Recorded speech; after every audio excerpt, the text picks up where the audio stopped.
মালয়েশিয়ায় বসবাসরত প্রবাসী বাংলাদেশিদের পাসপোর্ট নবায়ন সহ নানা সেবাদানে প্রবাসীদের হয়রানিমুক্ত করতে দেশটির বাংলাদেশ দূতাবাসের উদ্যোগে শুরু হয়েছে মোবাইল ক্যাম্পেইন সেবা কার্যক্রম।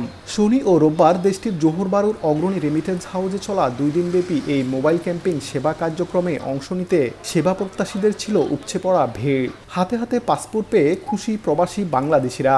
ই পাসপোর্ট নতুন করে নবায়ন করতে চাই, এই কারণে আসছি এখানে। আমি জমা দিলাম, আজকে নতুন করতে আসলাম।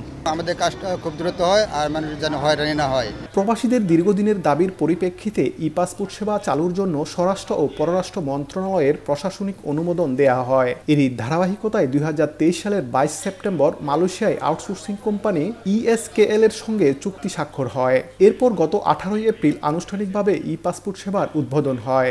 এদিন থেকেই দেশটিতে ই পাসপোর্ট সেবা যাত্রার শুরু। এতে ভোগান্তি, দালালদের ঘুষ বাণিজ্য ছাড়াই ডিজিটাল পদ্ধতিতে মালয়েশিয়ার প্রবাসী কর্মীরা দ্রুত ই পাসপোর্ট হাতে পাচ্ছেন। কর্মীদের দীর্ঘদিনের আশা আকাঙ্ক্ষা পূরণ হওয়ায় স্বস্তির নিঃশ্বাস ফেলেছেন তারা।